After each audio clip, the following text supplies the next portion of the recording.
क्या आप भी बनना चाहते हैं एक लॉ ऑफिसर, तो ये वैकेंसी आपके लिए काफी ज्यादा अच्छी हो सकती है। इस वीडियो को लास्ट तक देखिए क्योंकि मैं बताऊंगा इसके इंपॉर्टेंट पॉइंट्स के बारे में। तो इस वीडियो को बिल्कुल मिस आउट मत करिएगा। बट उससे पहले हेलो, वेलकम और स्वागत है आप सबका मेरी एक नई वीडियो में, जिसमें मैं लेकर आया हूँ काफी अच्छी वैकेंसी जो कि निकाली गई आपकी इंस्टीट्यूट ऑफ ह्यूमन बिहेवियर में। ये काफी अच्छी वैकेंसी होने वाली है और एक लॉ ऑफिसर की वैकेंसी है। तो इस वीडियो को लास्ट तक देखिए क्योंकि इसका जो भी एलिजिबिलिटी क्राइटेरिया है मैं उसके बारे में बात करूंगा। साथ ही साथ इसका जो भी अप्लाई का प्रोसेस है वो भी थोड़ा टफ होने वाला है। तो उसके बारे में हम डिस्कस करेंगे और मैं बताऊंगा आपको कि कैसे आप उसे इफेक्टिवली भर सकते हैं और इस वैकेंसी का पार्ट बन पाएंगे बहुत ही इजीली।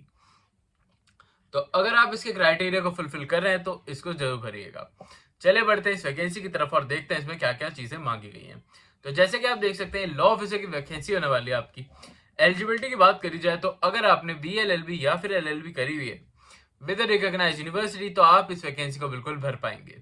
साथ ही साथ अगर आपने LLM कर रखी है तो भी आपको प्रेफरेंस देखने को मिलने वाली है। उसमें हम बाद में बात करेंगे कि क्या क्या आपको कितने इयर्स का एक्सपीरियंस चाहिए होगा। बट उससे पहले मैं एज रिलैक्सेशन रिलेटेड या फिर आपकी एज लिमिट रिलेटेड आपकी जो भी क्वेरीज है उन्हें रिजॉल्व कर देता हूँ।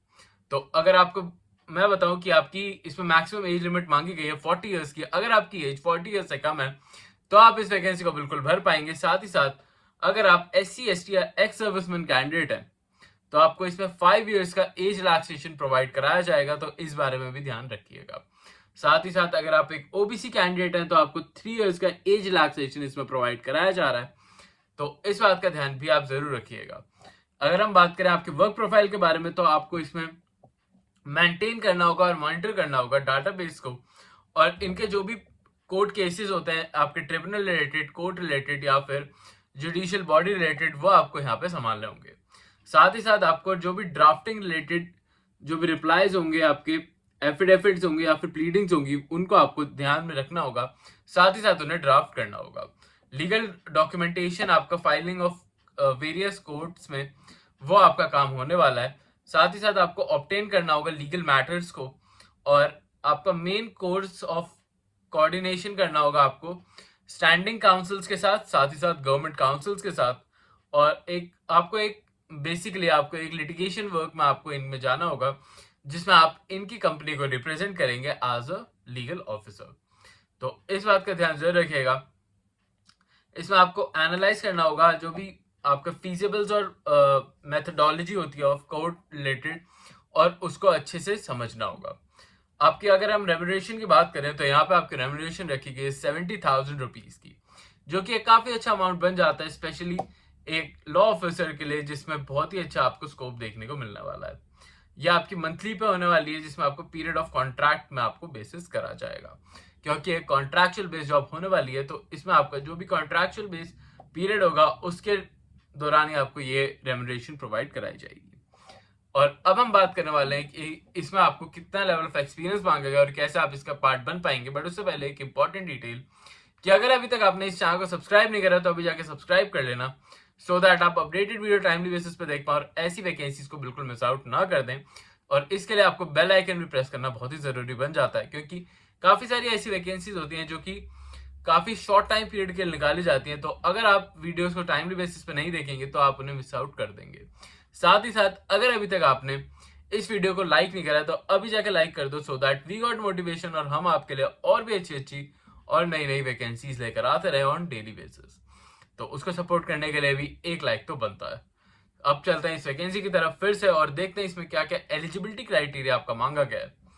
तो अगर हम बात करें यहाँ पे आपके ईयर ऑफ एक्सपीरियंस के बारे में, तो अगर आप एक LLB कैंडिडेट हैं तो आपको मिनिमम 5 इयर्स ऑफ एक्सपीरियंस चाहिए होगा इस वैकेंसी का एक पार्ट बनने के लिए। और अगर आप एक LLM आपने कर रखी है तो आपको यहाँ पे 3 इयर्स ऑफ एक्सपीरियंस मांगा गया है इस वैकेंसी का पार्ट बनने के लिए। तो यह अगर आप एक्सपीरियंस के क्राइटेरिया को फुलफिल कर देते हैं तो आप इस वैकेंसी का पार्ट बिल्कुल बन पाएंगे और इस वैकेंसी को अच्छे से अचीव कर लेंगे। अब हम बात करने वाले हैं कि इसमें आपका कितना कॉन्ट्रैक्चुअल पीरियड होने वाला है आपका इस वैकेंसी के लिए।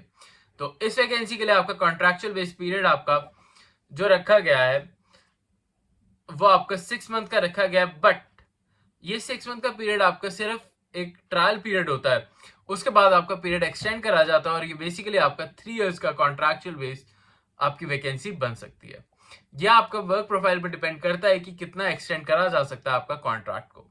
तो ये आपकी काफ़ी अच्छी वैकेंसी बन सकती है, इसको ज़रूर अप्लाई करिएगा। और इसमें आपका कोई भी एग्ज़ाम कंडक्ट नहीं कराया जा रहा है, इसका डायरेक्टली आपका रिक्रूटमेंट होगा। तो मैं चाहता हूँ कि आप इस वैकेंसी को बिल्कुल अभी के अभी भर दीजिए। साथ ही साथ इसमें आपकी कोई भी फीस पे नहीं करनी होगी आपको इस वैकेंसी का पार्ट बनने के लिए, क्योंकि आपको इसमें एक हैंड आपको जो भी अपने डॉक्यूमेंट्स हैं वो आपको इन्हें बाय पोस्ट भेजने होंगे इनके ऑफिशियल एड्रेस पे, जिसका लिंक मैंने आपको डिस्क्रिप्शन में भी दे दिया है। साथ ही साथ यहाँ पे मैं आपको दिखा देता हूँ कि आपको उसमें क्या लिखना है। तो आपको लिखना है application for the post of law officer on the contract basis. फिर एड्रेस में आपको यहाँ पे institute of human and behaviour, और फिर उसके बाद आपको पोस्ट बॉक्स नंबर 952, आपको दिलशाद गार्डन दिल्ली 110095, यह आपको लिखना होगा और उसे भेज देना होगा। और इस बात का ध्यान जरूर रखिएगा कि 31 मार्च 2025 से पहले पहले आप इस वैकेंसी को भर दें, और जो भी आपका मेल है या फिर आपका जो भी पोस्ट है वो आपको 31 मार्च 2025 से पहले पहले उनके पास पहुंच जाना चाहिए। इन बात का ध्यान जरूर रखिएगा और स्पीड पोस्ट जरूर कर दीजिएगा।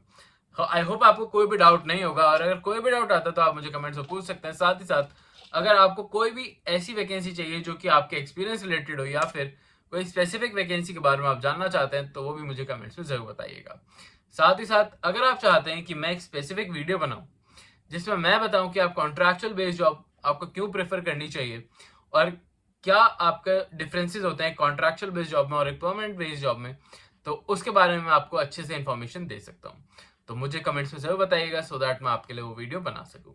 अभी के लिए चलता हूँ, मिलता हूँ कल आपसे फिर से एक नई जॉब, नई वैकेंसी और नई अपॉर्चुनिटी के साथ।